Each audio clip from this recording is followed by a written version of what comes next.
கர்த்தர் நல்லவர், அவர் கிருபை என்றும் உள்ளது. ஆண்டவராகிய இயேசு கிறிஸ்துவின் நாமத்தினால் உங்கள் ஒவ்வொருவருக்கும் அன்பின் வாழ்த்துக்கள். தேவ கிருபையின் சமாதானமும் இன்றைக்கு உங்களுக்கு பெருகுவதாக.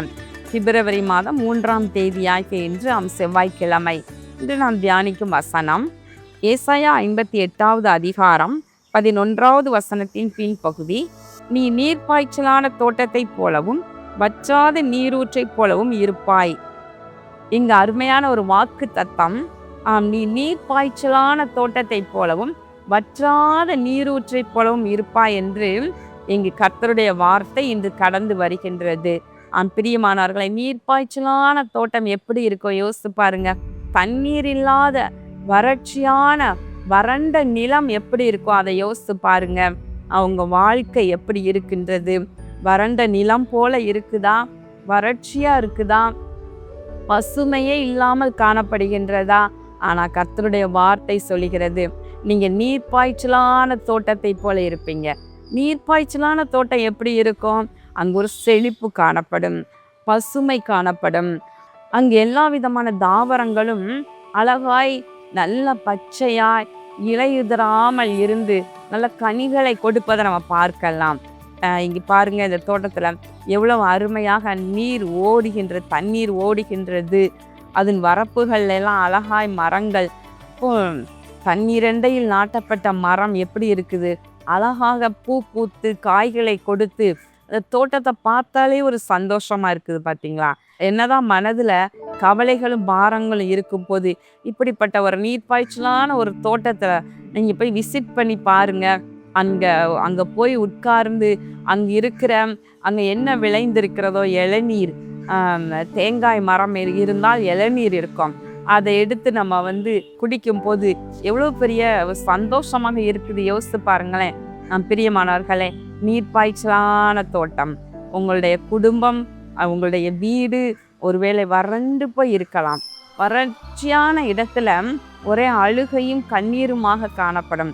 ஆனால் நீர்ப்பாய்ச்சலான இடத்துல சந்தோஷமும் களிப்பும் உண்டாகும். அதே நேரத்தில் பாருங்க, வற்றாத நீரூற்றை போலவும் இருப்பாய்.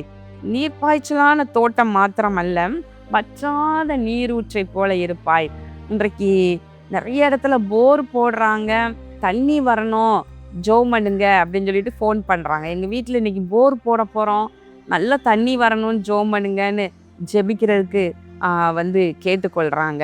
அப்போ போர் போட்டா ஆழத்தில் எவ்வளவு ஆழம் போய் போட்டாலும் அது தண்ணீர் இருக்கணும், ஊற்று இருக்கணும். ஆண்டவருடைய வார்த்தை சொல்லுகிறது, வற்றாத நீரூற்றை போல இருப்பாய்.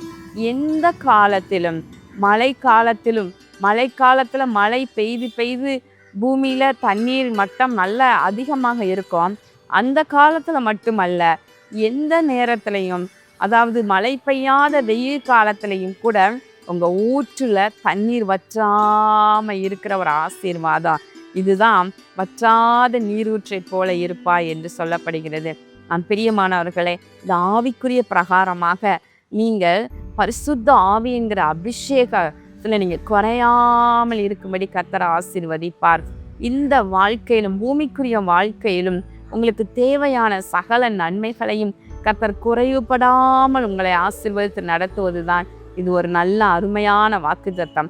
இந்த வாக்குத்தத்தத்தை நீங்கள் பற்றி கொள்ளுங்கள், இதை சுதந்திரித்து கொள்ளுங்கள். இயேசு கிறிஸ்துவின் நாமத்தினால ஆண்டவரே, இந்த வாக்கு தத்தத்தின் படியே என்னை நீர்ப்பாய்ச்சலான தோட்டம் போல மாற்றுங்கப்பா.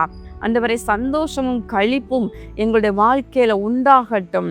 வற்றாத நீரூற்றை போல எங்களை மாற்றுங்க.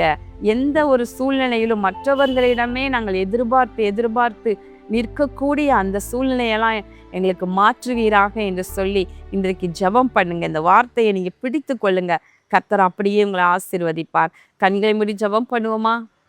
எங்கள் அன்புள்ள பரலோக பிதாவே, இதோ இந்த நாளிலும் விசேஷமாக கர்த்தாவே, நாங்கள் தியானித்த இந்த வாக்கு தத்தத்தின்படியாக நீ நீர்ப்பாய்ச்சலான தோட்டத்தை போல இருப்பாய், வற்றாத நீரூற்றை போல இருப்பாய் என்று எழுதியிருக்கிற வாக்கு தத்தத்தின்படியே நீர் உடைய பிள்ளைகளை ஆசீர்வதிப்பீராக.